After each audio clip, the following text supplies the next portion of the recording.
Welcome back. Welcome back. My name is Dominic, and I'm here again. I'm just touching on a lot of different things that's always been on my mind, and I just want to start talking about them things.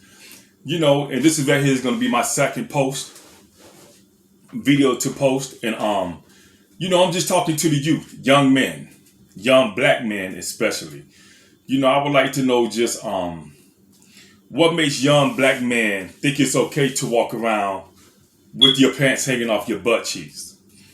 First of all, young man, let me tell you where that style, fashion, or however you want to call it came from. It came from the prison system. If you do your research, you will see that walking around with pants hanging on your butt cheeks came from the prison system.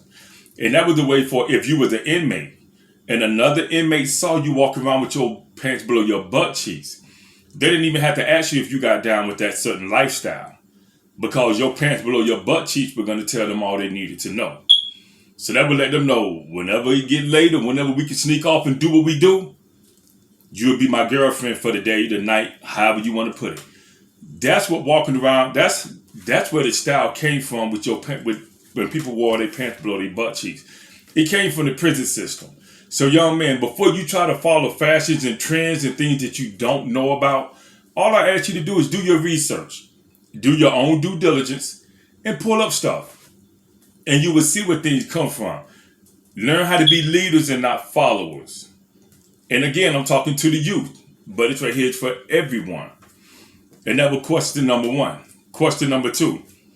Why do we feel like it's okay to take school for granted and think college is all about sports versus careers? I worked in the school system for many years. And I talked to a lot of young men, and I asked them, they take school for granted. They just don't take it serious. They fail in tests, fail in quizzes, won't do homework, won't do classwork. And when I sit down and I get these young men to the side and I get them off where it's just me and them one-on-one, and I ask them, what are your goals? What are your desires? Why are you taking your education for granted? And I asked them about college. And a lot of them would say, yeah, they want to go to college. And I'd be like, okay, what you want to go to college for? They'll be like basketball. They'll be like football. And I'm like, but you have to major in something. And I don't know what's being taught in the household, but I feel like I'm a firm believer that everything starts at home and it transcends out. You have to teach these kids something at home, parents, grandparents, uncles, aunts, cousins, nieces, nephews, those that's older. You got to teach these kids something more than just thinking that everybody's going to be a basketball player. Everybody's going to be a football player. Everybody's going to be a rapper. And it's funny because when I ask a lot of these young men, they might say they want to go to college and I'd be like, for what? And they might say, well, to play basketball or football. And I tell them, well, you have to major in something. You cannot major in a sport. You have to major in education, the medical field. You want to be a lawyer. You want to be a doctor. You want to be a scientist, an engineer. You have to major in something. Business. You have to major in something. So these kids are misinformed. They're misguided. We have to start reaching out harder. We can't just sit back and assume that these kids know everything. So young kids, the youth, this is for you. And I'm challenging each young kid around the world. Do research. Stop thinking you can go to college just to play a sport. You have to major in something. I challenge every youth to look up at least 2 or 3 colleges, to look up at least 2 or 3 career fields. And I challenge them to look at people that's in their same grade, a grade higher than them or a grade lower than them. And if they're making A's and B's, they're in honor roll classes, I challenge each one of you students that's barely passing to do what they're doing. I didn't say try to be them. I said, do what you see them other students doing. If they're AB student, if they're in honor roll classes, if they're in ROTC, FBLA, if they're doing all of these great things, I challenge you to do what they are doing. And my reasoning for saying that is, if you want to be successful, do what successful people does. Do what successful people do. If you want to be a failure, do what people that fail do. Don't take education seriously. You have to take things serious. Education is very important to get you where you want to be in life. And you may not take education serious now, but I can assure you, When you get 25, 30, 35, and you didn't have one or two kids, or you with a woman and she want a nice home, a nice car, she want to go on trips, or you have kids and you can't do none of these things, you're going to start sitting back saying, I wish I would have taken my education seriously so I could be in this position and that position and be making salary money. So don't be one of the people that have to go back and say, I wish. Be one of the ones that said, I done that, I did that. I took advantage of these opportunities. So I challenge everybody, not just the youth, but everyone. But this is for the youth. Question number 3. What is it about the streets and crime that's fascinating to us? I don't understand, like, what is so fascinating? Like, I hear a lot of young men, it's like they fascinated by the streets. They love the street crime. They love to see people get shot. They love every time they see somebody fighting, they got to run to it. They got to pull their phones out and start recording and taking pictures. We're fascinated by the streets. I don't understand that. A lot of kids that skip school just to hang in the streets. A lot of kids that come out here when they're supposed to be watching their siblings because their parents are working 2 or 3 jobs, they'll leave them at home and run out in the streets. There's nothing real about the streets. But there is a guarantee with the streets. If you entertain the street life, you will, 1, die. You will, 2, get killed. You will, 3, probably get 20, 30, 40, 50 years behind bars. You will, 4, probably stay broke if none of them 3 things happen. Because there's nothing about the streets that's going to provide for your family. There's nothing about the streets to where you can have a promising career with benefits, with retirement. So this thing about the streets and everybody want to be in the streets and we want to act this way and that way and we want to get jewelry so we want to look like we fit in. Stop. All of that is a myth. It's a myth. The only reason why people entertain the streets because they don't want to come out here and get a regular job. They want their money to come the easy way. They don't want it to come the hard way. So they chase a dream on trying to make a lot of money, but they don't realize there's consequences with that. And I just told you some of them. You get killed, you get locked up, you get taken away from your family. You get locked up for 10 years, you can't get that time back. So stop chasing what's out there in the streets because it's not real. But it's too many consequences that come with it that's from a negative perspective. Surround yourself around people that's doing positive things. If you're the smartest person in your group, then you need to make new friends. Because when you decide to do something dumb, nobody else is going to be there to check you and say, nah, you shouldn't be doing that. You should be doing this. So surround yourself around positive people. Surround yourself around people that's not going to be that's not going to be yes, sir, no, sir. People that's going to tell you what's real. You don't want to just hang around people that's going to tell you what you want to hear. You want to hang around people that's going to tell you what you need to hear. Number 4, do we care more about the streets than our kids and families?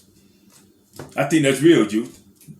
And for older men, do we care more about the streets than our kids and families?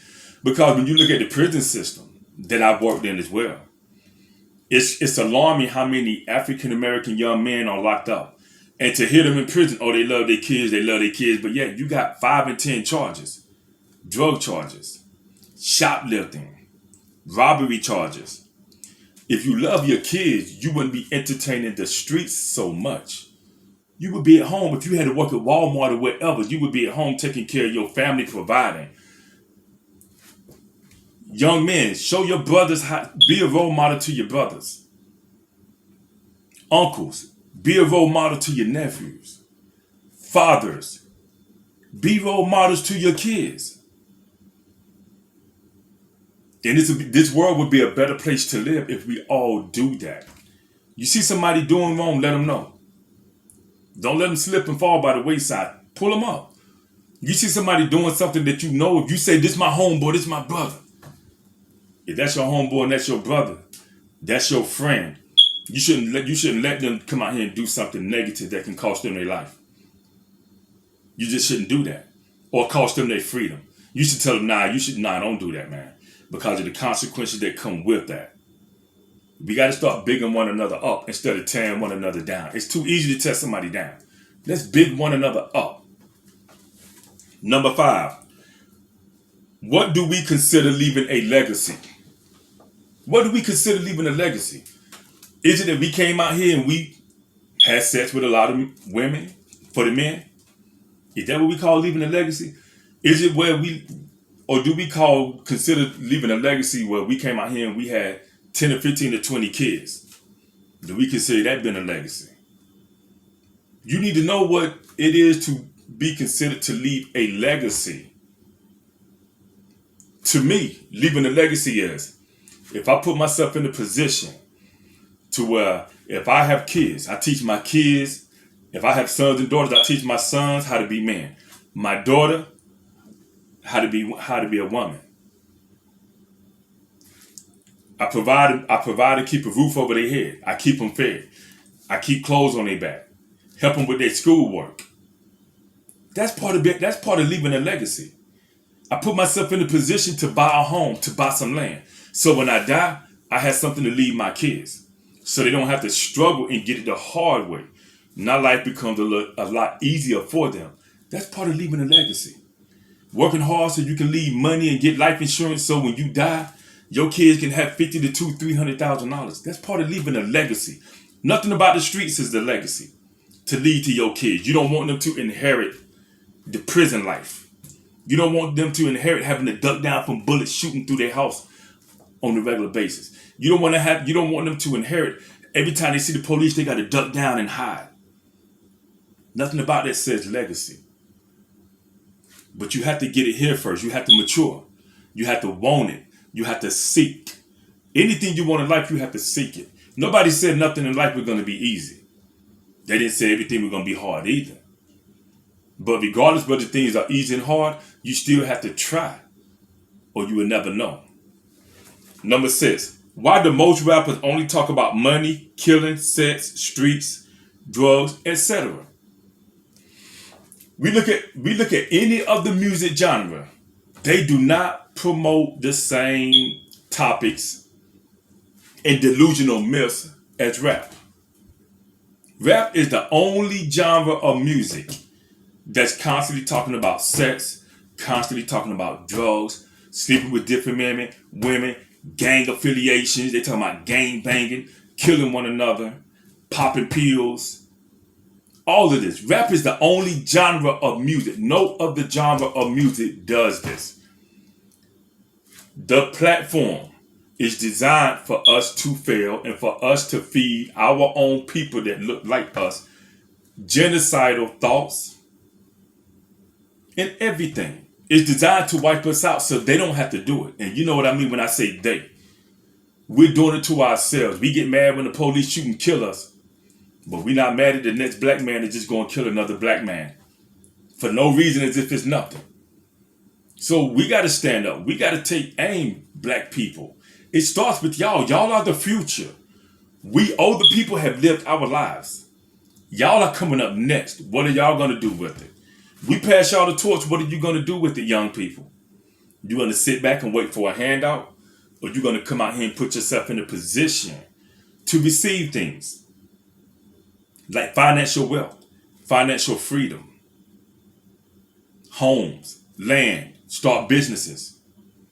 You tired of seeing every time a police officer pull you up, it's a racist white cop? But guess what?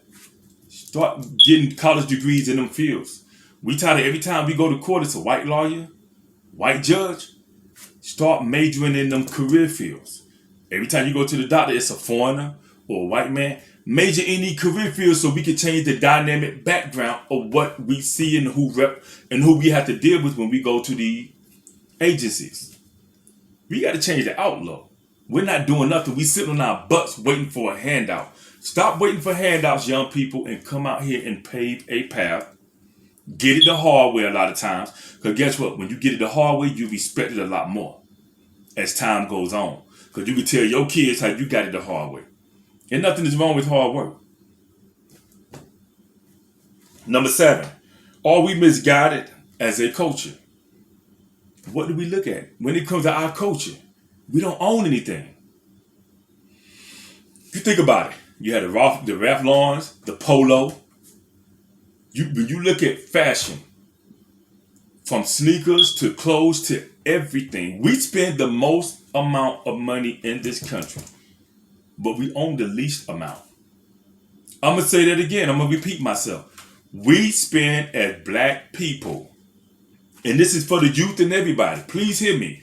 We spend the most amount of money on materialistic things, from clothes to sneakers to jewelry to vehicles.